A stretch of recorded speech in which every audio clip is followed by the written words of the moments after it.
இயேசு கிறிஸ்து நாமத்தால் இந்த காலை வேளையில் உங்கள் அனைவரையும் நான் வாழ்த்துக்கிறேன்.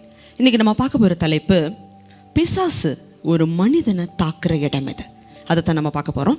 எபேசியர் புஸ்தகம் 4ஆம் அதிகாரம் 27வது வசனத்தை வாசிக்கலாம். பிசாசுக்கு இடம் கொடாமலும் இருங்கள். பிசாசுக்கு இடம் கொடாமலும் இருங்கள் அப்படின்னு சொன்னால், பிசாசுக்கு யார் இடம் கொடுக்குறாங்களோ அவங்கள மட்டும்தான் பிசாசு தாக்க முடியும். சரி, பிசாசு எந்த இடத்துல ஒரு மனிதர்களை தாக்க முடியும்? ஒரு மனிதனுடைய உடல்ல ஆவி இருக்கு, ஆத்துமா இருக்கு, சரீரம் இருக்கு. அவன் ஆவிக்கு உரியவன், ஆவிக்குரிய உலகத்தை சேர்ந்தவன். அதனால தான் பிசாசை யாருனாலையுமே மனுஷிக்கு கண்கள்னால பார்க்க முடியறதில்ல. அவன் ஆவிக்குரியவனாக இருக்கிறபடினால ஒரு மனிதனுடைய ஆத்துமாவில் தான் பேச முடியும். சரி, நம்ம வாசித்தோம் எபேசியர் புஸ்தகம் 4:27 பிசாசுக்கு இடம் கொடாதீங்க. இடம் கொடுத்தா மட்டும்தான் அவன் உள்ளே வர முடியும்.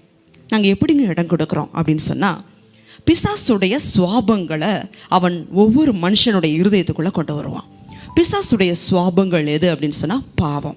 கலாத்தியர் புஸ்தகம் 5ஆம் அதிகாரம் 19வது வசனத்தில் நீங்கள் வாச்சிங்கன்னா 17 காரியங்களை நீங்கள் பார்க்க முடியும். வேசித்தனம், விபச்சாரம், விக்கிரகாராதனை, மாந்திரிகம், பில்லிசுனியம், கோபம், வைராக்கியம், பகைகள், களியாட்டுகள், இந்த மாதிரி ஒரு 17 காரியத்தை நீங்கள் பார்க்க முடியும்.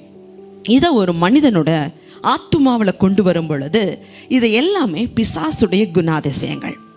பொதுவாக ஒரு குரங்குகிட்ட இருக்கிற ஒரு பழத்தவோ அல்லது ஏதாவது ஒரு பொருளை நம்ம தூக்கிட்டு வந்தால் அந்த குரங்கு பின்னாடியே வரும். அந்த பொருளை நம்ம வச்சிருக்கிற வரைக்கும் அதை நம்ம பின்தொடரும். அந்த பொருளை தூக்கி போட்டுட்டோன்னு சொன்னால் அந்த குரங்கு அந்த பொருளை எடுத்துகிட்டு போயிடும். அதே மாதிரி தான் பிசாசுடைய குணாதிசயங்கள் எந்த மனிதன்கிட்ட இருக்கோ, பாவம் இருக்குதோ, அந்த மனிதனுக்குள்ள ஈஸியாக பிசாசு ஆளுகை செய்வான், அடிமைப்படுத்துவான். வசனத்தில் வாசிக்கிறோம், பாவம் செய்கிறவன் பாவத்துக்கு அடிமையாக இருக்கிறான். 2வது காரியம், பாவம் மட்டும் காரணம் இல்லைங்க பிசாசு வரக்கு. 2வது பயம். இந்த பயம் அப்படிங்கும் பொழுது பிசாசு ஓட்டுற இடங்களில் ஒரு வேளை நீங்கள் இருந்திருந்தீங்கன்னா, பிசாசு எதனால் நீ பிடிச்சேன்னு சொல்லி கேட்பாங்க. அப்போ அந்த பிசாசு சொல்லும், இவன் பயந்தான் நான் பிடிச்சேன். பரிசுத்த வேதாகமத்தில் 366 தடவை தேவன் பயப்படாதன்னு சொல்லியிருக்காரு. நம்ம ஏன் பயம் வருது? தேவன் நமக்கு பயமுள்ள ஆவியை கொடுக்கவில்லை, பலமும் தெளிந்த புத்தியும் அன்புள்ள ஆவியை தான் தேவன் கொடுத்திருக்கிறார். பயந்தோன்னு சொன்னால் பயம் பிசாசுடைய ஆயுதம். இதே யோபு புஸ்தகத்தில், யோபு உத்தமனும் சன்மார்க்கனும் தேவனுக்கு பயந்து பொல்லாப்புக்கு விலகிறவனுமாக இருந்தான். ஆனால் பிசாசு யோபுகிட்ட வருவதற்கு முக்கியமாக ஒரு காரியம் இருந்துச்சு. யோபு 3:25 வாசிங்க. நான் பயந்த காரியம் எனக்கு நேரிட்டது, நான் அஞ்சினது எனக்கு வந்தது. யோபுவை தேவன் அளவு கடந்து ஆசீர்வதித்திருக்கிறார். ஆனால் அதை கடந்து யோபுக்குள்ள ஒரு பயம் இருந்திருக்கு. ஒருவேளை இதையெல்லாம் நான் இழந்துருவனா, இதெல்லாம் என்னோட தீமையா முடிஞ்சிருமா? தேவஜனமே, இந்த பயம் சாத்தான் கொண்டு வருகிற தீய வல்லமை. இந்த பயம் யோபுகிட்ட இருந்ததுனால இந்த வாசல் வழியா சாத்தான் நுழைந்தான். இன்னைக்கு நம்மளுடைய வாழ்க்கையில பாவம் இருக்குன்னு சொன்னா, பயம் இருக்குன்னு சொன்னா, நிச்சயமா அந்த வழியாக பிசாசு மனிதனுடைய ஆத்துமாவை தாக்க முடியும். அதனால இந்த 2க்கும் எச்சரிக்கையா இருக்க வேண்டியது அவசியம். இதே வெளிப்படுத்தல் புஸ்தகம் 21வது அதிகாரம் 8வது வசனத்தை வாச்சிங்கன்னா, நரகத்துக்கு போகிறதுக்குன்னு சொல்லிட்டு யாரெல்லாம் போவாங்கங்கிறதெல்லாம் நீங்கள் வாசிக்க முடியும். அதில் 1வது வகுப்பே இந்த பயப்படுகிறவர்கள். தேவஜனமே, நரகத்துக்கு போகிற 1வது இருக்கிறவங்க இந்த பயப்படுகிறவர்கள். பயம் இருந்தால் சாத்தான் சீக்கிரமாக தாக்குவான். 3வது காரியம், ஆதியாகமத்தின் புஸ்தகம் 4ஆம் அதிகாரம் 7வது வசனத்தை நீங்கள் வாசிக்கும் பொழுது, நீ நன்மை செய்தால் மேன்மை இல்லையோ, நன்மை செய்யாமல் இருந்தா பாவம் உன் வாசற்படியில் படுத்திருக்கும், அவன் உன்னை ஆண்டு கொள்வான். தேவஜனமே, நீங்க பார்க்கும் பொழுது அநேகர் இன்னைக்கு சுயநலமாக வாழுகிறத நம்ம பார்க்குறோம். வேதம் சொல்லுது, ஒரு மனிதன் நன்மை செய்யலைன்னு சொன்னாலே அது பாவம். திராணி உள்ளவர்களுக்கு, தேவை உள்ளவர்களுக்கு நம்ம நன்மை செய்யணும். அப்படி நன்மை செய்யாமல் சுயநலமாக வாழ்கிறாங்கன்னு சொன்னால் அவர்களிடத்துல பாவம் இருக்கும். அந்த பாவத்தில் நீங்கள் வாசிக்க முடியும். வாசிங்க, ஆதியாகமம் 4:7.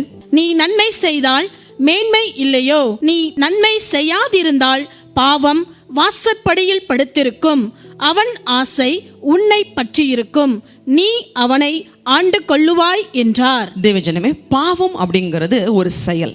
ஆனால் இந்த இடத்துல நீங்கள் பார்க்கும் பொழுது நீ அவனை ஆண்டு கொள்வாய் அப்படின்னு சொன்னால், பாவம் ஆனால் அவன்னு சொல்லப்படுது.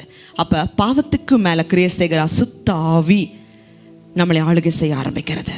தேவஜனமே, பிசாசு உங்களுடைய ஆத்துமாக்களை மட்டும்தான் தாக்க முடியும். அதனால தான் ஆண்டவர் சொல்கிறார், எல்லா காவலோடும் உன் இருதயத்தை காத்துக்கொள், பயப்படாதீங்க, பாவத்துக்கு இடம் கொடுக்காதீங்க, நன்மை செய்யாமல் இருக்காதீங்க. இந்த காரியங்கள் நம்மளுடைய வாழ்க்கையில் நம்ம செய்யாமல் இருக்கும் பொழுது சாத்தானுக்கு நிச்சயமாக இடம் கொடுக்காம எதிர்த்து நிற்க முடியும். கண்களை மூடி ஜெபிக்கலாம். எங்களை அதிகமாக நேசிக்கிறீங்களா அன்புள்ள ஆண்டவரே? இன்னைக்கு அநேகர் தகப்பனே பிசாசுக்கு தங்களை அறியாமலேயே இடம் கொடுக்கறத நாங்கள் பார்க்குறோம்ப்பா. தகப்பனே, பிசாசானவன் ஒவ்வொருத்தருடைய ஆத்துமாக்களை வஞ்சிக்கிறான். ஆத்துமாக்களை விலையேற பெற்றதாக பரலோகமும் பார்க்குது, பாதாளமும் பார்க்குது.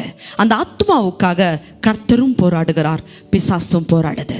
ஆண்டவரே, ஒவ்வொருத்தருடைய ஆத்துமாக்கள் விலையேற பெற்றவைகள். இந்த செய்தியை கேட்குற ஜனங்கள் தங்களுடைய ஆத்துமாக்களை இயேசு கிறிஸ்துவோட ரத்தத்தினால சுத்திகரித்து காத்துக்கொள்ள கிருபை தாங்கப்பா. பாவம் இவர்களை மேற்கொள்ளக்கூடாது. தகப்பனே, இயேசு இந்த உலகத்தை ஜெயித்தீங்க. இந்த செய்தியை பார்க்குற ஒவ்வொரு ஜனங்களும் கண்களின் நிச்சை, மாம்சத்தின் நிச்சை, ஜீவனத்தின் பெருமையிலிருந்து விலகி காத்துக்கொள்ள கிருபை தாங்க. இயேசுவின் நாமத்தில் ஜெபிக்கிறோம் நல்ல பிதாவே, ஆமென். தேவஜனமே, வானத்தில் நட்சத்திரங்கள் இருக்கு. அந்த நட்சத்திரங்களை விழாம காக்கிற தேவன் உங்கள் ஆத்துமாவையும் விழாம காக்க முடியும். ஒவ்வொரு நாளும் ஜெபிங்க, கர்த்தர் பெரிய காரியத்தை செய்வார்.